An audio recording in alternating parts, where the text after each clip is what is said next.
자, 우리 카세트 시청자 여러분 안녕하십니까?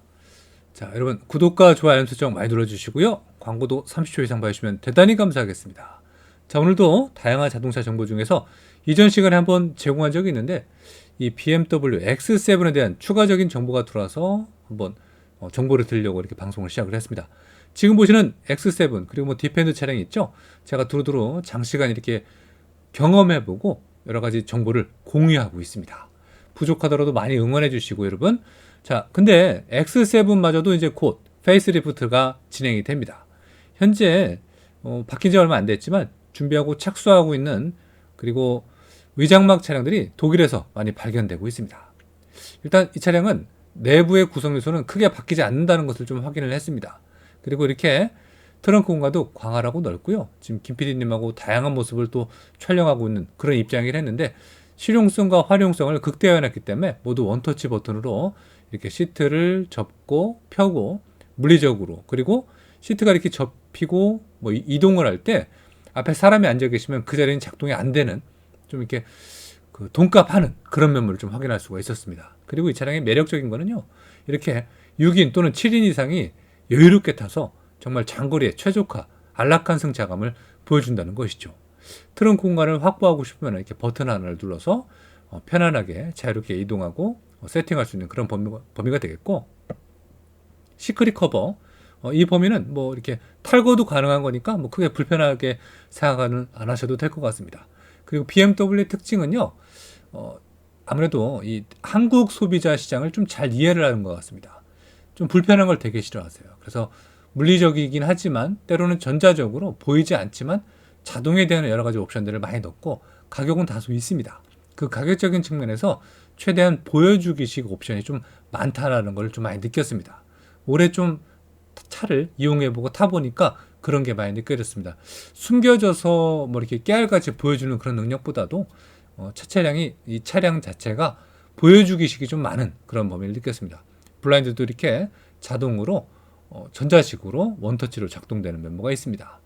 자, 그리고 상부에 이렇게 파노라마 그냥 글라스라고 해야겠죠. 선루프도 물론 열리기도 합니다. 그 커버도 되고 그리고 차체 소프트 클로징이 존재합니다. 이렇게 조금만 열고 조금만 밀어 놓으시면 알아서 닫히게 됩니다.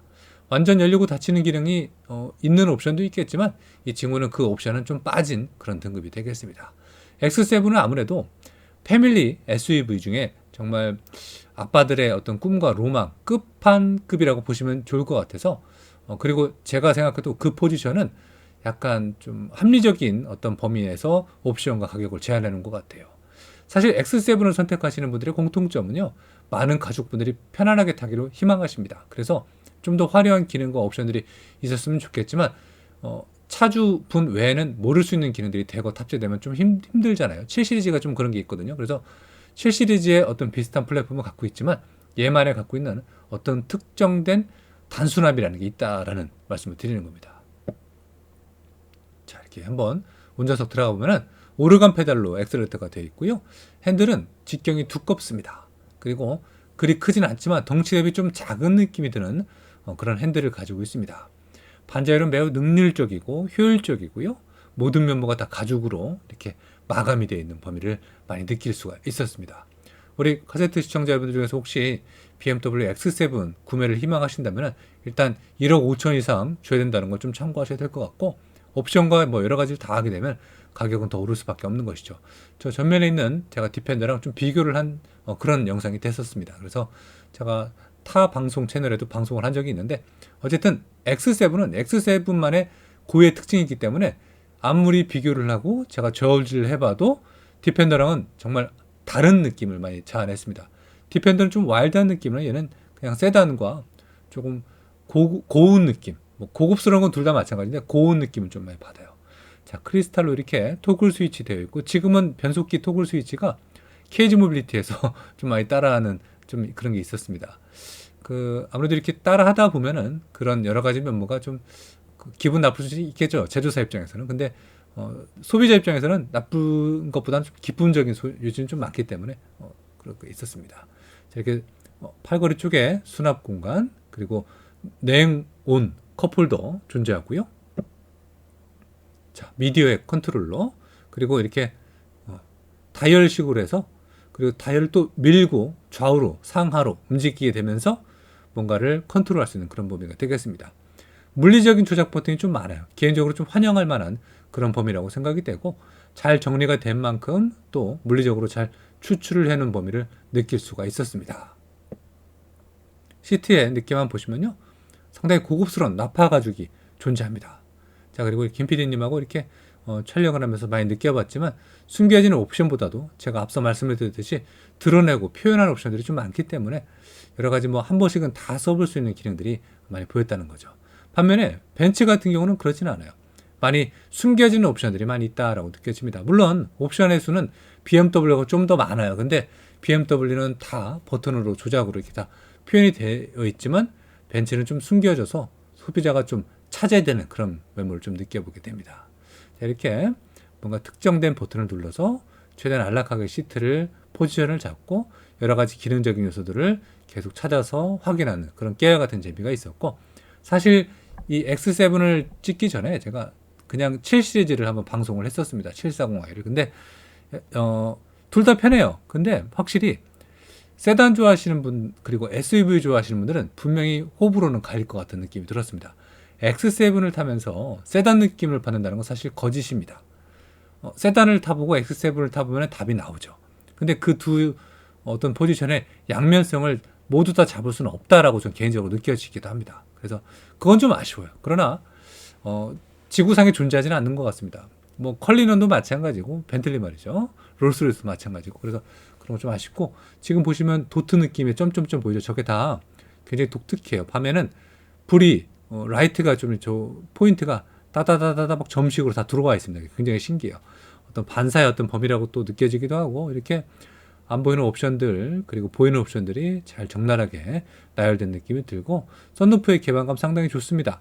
그러나 이 친구는 뒤에는 열리지 않는 등급이었고, 이렇게 상부의 파노라마 썬루프의 커버는 모직 재질 같은 걸로 되어 있지만 패브릭이라고 해야겠죠. 나머지는 모두 스웨이드 그리고 우레탄으로 마감이 되어 있습니다. 발 풋 공간 굉장히 여유롭고 쾌적합니다. 가운데 센터로 브레이크 정렬 잘 되어 있고요. 제가 이 차를 몰고 장거리를 출장을 갔더니 너무너무 편하더라고요. 그래서 장거리 위주로 뛰다 보면은 제가 봤을 때는 세단 느낌을 그럴 때 순간은 들을 수도 있지 않을까라고 생각이 됐어요. 근데 똑같은 조건에서 7 시리즈, X7 장거리 주행을 하다 보면은 당연히 7 시리즈가 더 편한 건 맞습니다. 그래서 그런 면모를 좀 참고하셔야 될 것 같고, 동승자 그리고 승객 입장에서는 세단 느낌이 조금 편한 것도 있죠. 근데 많이 못하니까 제한적이긴 하죠. 그래서 마음 같아서는 제가 뭐 부자라면은 2대를 다 갖고 싶긴 하죠. 그러나 그럴 수 없는 게 현실이고, 22인치 휠이 장착이 되어 있음에도 불구하고 휠이 큰데 생각보다 안 커 보여. 되게 독특해요. 그 면모를 가만히 생각해 보니까 이 차체의 디자인 자체가 약간 그런 컨셉으로 잘 바퀴를 잘 머금고 있는 느낌이 좀 들었습니다. 반면에 저쪽에는 디펜더 같은 경우는 20인치 휠인데 차체 대비 휠이 좀 커 보이는 느낌을 받기도 합니다. 그만큼 디자인적 특징과 요소에 따라서 타이어의 힐 타이어 어떤 크기들은 좀 다른 느낌을 받고, 루프렉도 튼튼하게 실제 사용 용이하게끔 잘 장착이 되어 있는 모습을 확인할 수가 있었습니다. 이렇게 BMW X7에 대한 추가 정보를 제가 오늘 드리고 있고요. 가격은 뭐 1억 5천부터 시작을 해서 뭐 2억까지도 넘을 수 있는 그런 범위가 되는데, 참 이거 루프렉의 사용 범위인데 디펜더가 조금 더 독특한 거 있었습니다. 가격이 워낙 비싸고 센 만큼 이 친구는 돈값 뭐 이런 말씀을 좀 여쭤보신다면 그 값어치를 한다고 생각이 됩니다. 사실 그런 걸 값어치 못한다면은 현실적으로도 인기 없을 것이고 높은 판매량을 보이지 못하는 것도 사실은 맞죠. 근데 그에 비해서 높은 판매, 도로에서도 제법 보이는 차량인 만큼 이유는 분명히 확실하다고 보여집니다. 자, 이렇게 한 손으로도 기아 변속도 용이하고, 지금 다른 한 손으로는 또 카메라를 들고 있는데 서라운드, 기타, 옵션, 초음파 센서, 여러 가지 뭐 감지기들 굉장히 능률적으로 차량의 운전자 보조 기능들을 잘 개입해주는 범위라고 느껴지기도 합니다. 자, BMW X7 어떻게 생각하십니까? 소비자분들이 X7을 선택하는 이유는 일단 많은 분들이 타시고 운전자 입장 그리고 승객 입장에서도 최대한 편하고 안락한 옵션들과 운전 주행감, 질감을 제공해 주기 때문에 그렇다고 보여집니다.